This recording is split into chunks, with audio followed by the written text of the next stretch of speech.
Hello everyone, welcome back. So today I'm excited to bring you a video about Stabilize. Now the Stabilize project has been around for quite a while in the DeFi space, but I think it's a bit under the radar, so I'm excited to bring a bit of a spotlight to it today in this video. As usual, if you have any questions about the video or any of my other videos, definitely check out the DeFi Innovation Telegram. I think it's been a great resource for everybody, so the link to that is below if you're interested. So the Stabilize protocol's goal is to help keep stablecoins and then other pegged assets at peg. The best example of this is actually what you see below here. So as you can see, USDT is trading at $1.10 and USDC is trading at $1.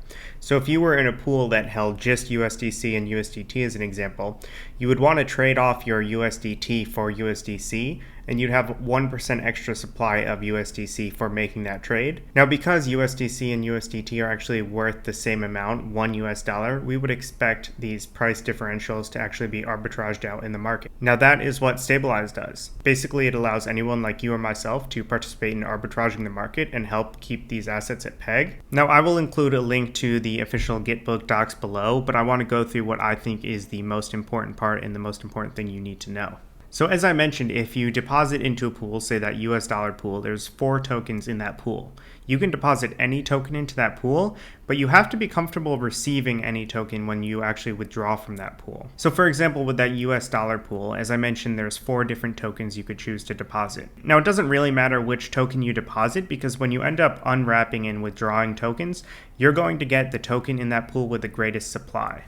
So that means if you deposit USDT, you might end up withdrawing USDC out, and you have to be comfortable with accepting any of those tokens from the pool. As I mentioned before, this is an active trading strategy. That means this US dollar pool is going to be actively trading between each of the 4 tokens in that pool, and it will do this when any of those tokens deviate from their peg of $1. Basically, the question you have to ask yourself is, am I comfortable receiving any of the tokens in this pool when I end up withdrawing my funds from Stabilize?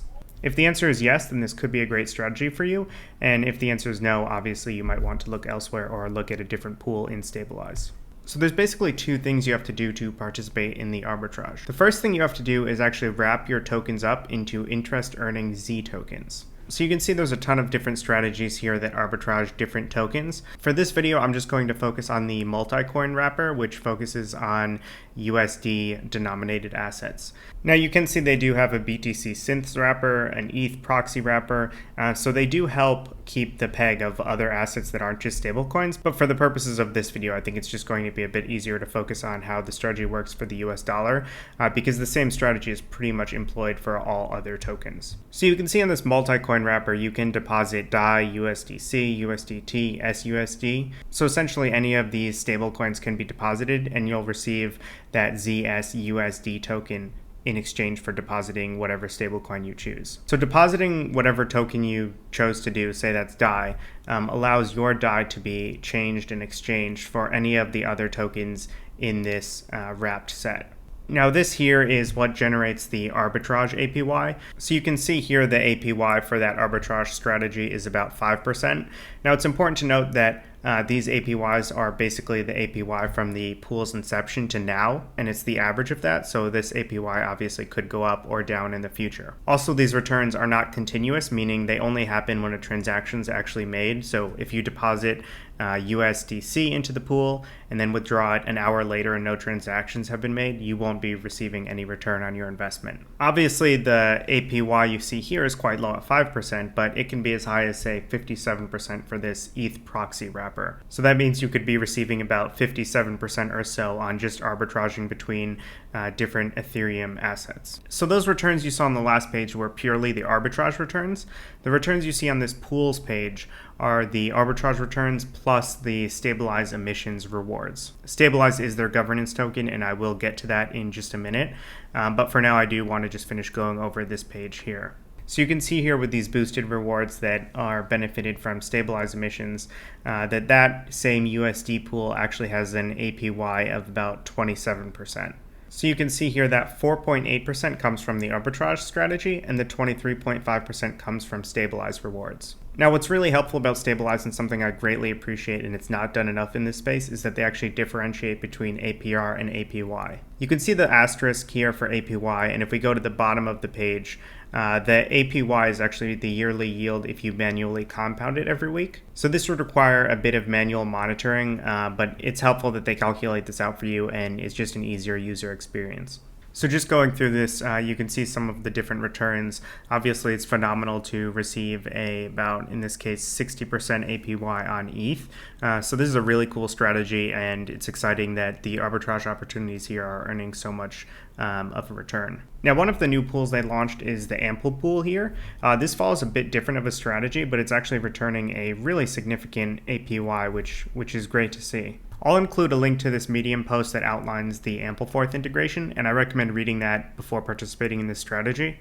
So what this strategy does is when Ample is in the expansion phase and is trading above $1, it sells off Ample to USDC. It does this in the anticipation that Ample is going to either return back down to $1 or go into contraction mode. When it does this, it'll slowly convert USDC back into Ample when it's trading just below peg or at peg. Now, the goal here is obviously to take advantage of the expansion and contraction in the price of Ample. Now, this is a fairly new strategy, so the return could change substantially, but as you saw a second ago, the returns are pretty significant. Now, the big question here is if the Ample token will be successful in maintaining peg ever, so definitely do your research on that project before investing in this strategy. Now, I mentioned there is that Stabilize token which you receive as part of your reward for participating in these strategies. Now, there are a few uses to Stabilize, so I want to go through those quickly and then go through the tokenomics briefly as well. So the first use for Stabilize is just a single asset staking pool. So as you can see here, you can single stake Stabilize and you earn ETH for staking Stabilize. Basically, you earn a share of the fees associated with providing the arbitrage opportunities. So as you can see, the rewards aren't too crazy, but if you're going to be holding Stabilize for a longer term, it makes sense to just put it in here and receive ETH as a reward for doing so. Now, the other use case for Stabilize is accessing the Treasury. So you can burn Stabilize coins by sending them to the Treasury, and by doing that, you'll claim a percentage of the Treasury's funds. So I will, of course, link this below. There is a Gitbook article on the tokenomics behind Stabilize, but that has recently changed with a governance vote. Now, I will include a link to this snapshot page of basically the new Stabilize tokenomics here. And what actually passed was option 2 here. So I'd recommend you read through that and make sure you're comfortable with the tokenomics behind Stabilize. Basically, how this works is that there's an emission reduction every time half of the remaining emissions are depleted since the prior reduction.